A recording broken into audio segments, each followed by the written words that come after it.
I remember 5 years ago when we started this whole thing in Zigwheels Philippines, hybrids used to be a niche type of product. I mean, a lot of people are doubtful about its type of experience, especially when riding on the road, but that changed really quick in the Philippine market.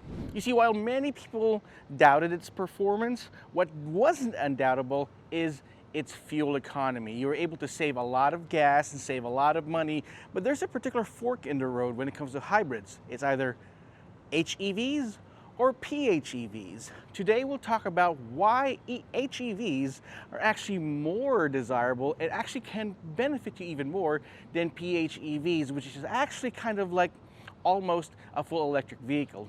In today's Z-List. Now, it says so in the name itself. With HEVs, you really don't have to plug in your vehicle every now and then. In fact, don't you know that actually some owners of plug-in hybrid vehicles start to not plug in their cars eventually after a few months because they don't have time to charge it, they don't have the space or the charging infrastructure to charge their vehicles. They actually use their cars as traditional HEVs, which just totally ruins the point of getting a plug-in hybrid. With a full hybrid vehicle, all you gotta do is gas up and go without having to think about installing a charger at your home, charging wherever you need to be just to achieve the full performance or full potential of your car. With a full hybrid vehicle, you don't have to change any of your previous habits when you're driving out. It's just like an ICE vehicle, it's just that you get full fuel economy with a hybrid electric vehicle instead of a plug-in hybrid. So for number one, it's the ease of use when it comes to using a hybrid instead of a plug-in hybrid electric vehicle.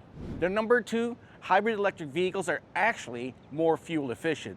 Now, come to think of it, if you're using a plug-in hybrid electric vehicle, it just makes much more sense that it's more fuel efficient than an actual full hybrid electric vehicle. But that's only if you're actually plugging in and fully charging your PHEV. Now, the thing is, once you drain out your battery, go below 20%, for example, the performance and fuel economy actually tapers off with plug-in hybrid electric vehicles, thus defeating the whole purpose of getting a hybrid to begin with. Now, with a hybrid electric vehicle, all you gotta do, like I said in the number one point, you gotta just gas up and go and you get full fuel economy. The reason behind this is that plug-in hybrid electric vehicles are heavier compared to hybrid electric vehicles. So PHEVs are less fuel efficient because they're heavier, the bigger battery, the charging infrastructure, and of course a couple of more parts that are more than a hybrid electric vehicle. So that's my number 2 point. Hybrid electric vehicles are actually more fuel efficient, pound per pound, when you compare it to a PHEV.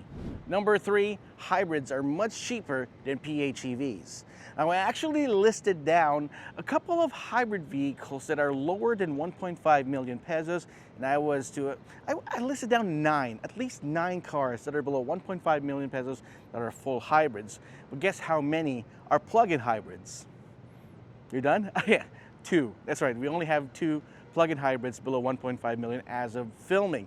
That's the thing, if you're buying a hybrid electric vehicle, it's actually going to be much cheaper than a plug-in hybrid. What happens is that you get lower costs, and especially the initial purchase, lower maintenance as well, because you don't have to worry about a huge battery 8 to 10 years down the line having to replace the whole battery. Instead, you get just a small battery that you can replace eventually. So there are a couple of manufacturers out there that can go ahead and do that for you. Now, what happens is that the savings that you're gonna offset, especially when using full electric compared to a hybrid, is that it's going to offset each other out. So imagine saving about 200,000 to 300,000 pesos. That's a lot of fuel in the next 8 to 10 years. So that's my third point. The price of a hybrid electric vehicle is much cheaper than a PHEV, and especially going down the line, your savings might definitely add up with a hybrid. Which brings me to my fourth point. Hybrids have less complications and less headaches. Hybrids in themselves are already quite a complicated machine as compared to regular internal combustion engine cars. But imagine a plug-in hybrid.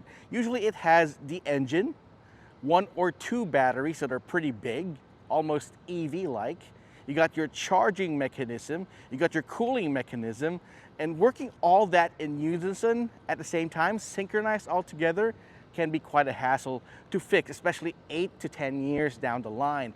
But compared with a hybrid electric vehicle, it's much less complicated. Again, it's still pretty complicated, but it's going to be much easier to maintain down the line. I'm not saying that you should be scared about hybrids. It's just that hybrids have less complications to them if you want to run them in the most optimum manner. So again, if you want to think about keeping your car the most number of years without having that much headaches, hybrid electric vehicles just might be your choice as compared to plug-in hybrids. Now here's something that doesn't get discussed that often. If you're driving around in an electric vehicle or a plug-in hybrid electric vehicle, there's a certain performance cutoff or a performance taper when the battery charge reaches a certain percentage.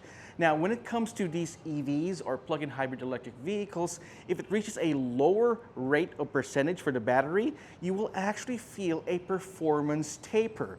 Now with electrics, or should I say with hybrid electric vehicles, you won't feel that at all. That's the reason why they have a lower battery rating as compared to a plug-in hybrid electric vehicle. Now, PHEV and EV owners know about this. If they reach 30 or 20%, they're suddenly going to feel like their car isn't as performance oriented. They'll kind of feel that their car is kind of sluggish, especially when going down the road, until you charge them to a higher percentage.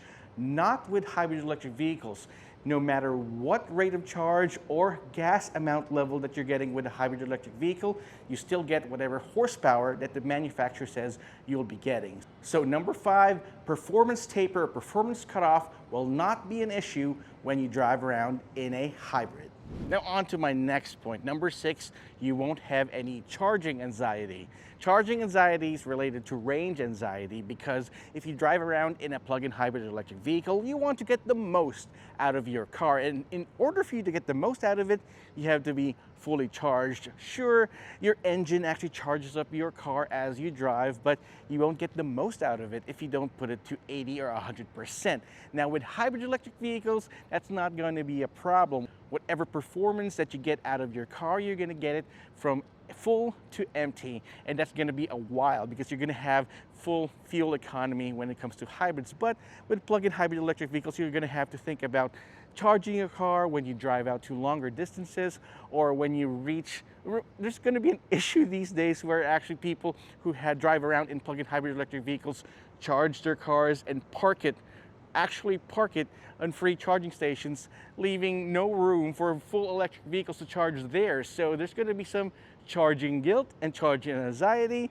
That's not going to be a case with hybrid electric vehicles. And for my last part, the 7th point of why a hybrid vehicle might be better than a PHEV is that it offers a seamless transition between ICE to electric. Here's the big picture. Most drivers don't charge every day, don't have accessible home charging, drive mixed city and mixed highway, and keep their cars for a very long time, which puts hybrids at an advantage because hybrids recover energy automatically. They also last for a very long time. Its performance is the same from day 1 to year 10, and of course, much cheaper. I mean, you won't have any type of learning curves or transitions when moving to a hybrid, and I think that is one of the best reasons why you should get a hybrid. It feels like a car, drives like a car, and hey, it is a car. So that's all the reasons I can think of right now why you should get a hybrid over a PHEV. But I want to know what you think. Drop me a comment in the comment section down below. While you're at it, subscribe to our channel and hit that notification icon so you wouldn't miss any of our videos. What do you think? Do you really want to get a plug-in hybrid still? We'll be posting a video very soon, similar to this one, but why you should get a plug-in hybrid. So watch out for that. Thanks so much for watching. This has been Roy Robles from zigwheels.ph. I'll see you guys next time.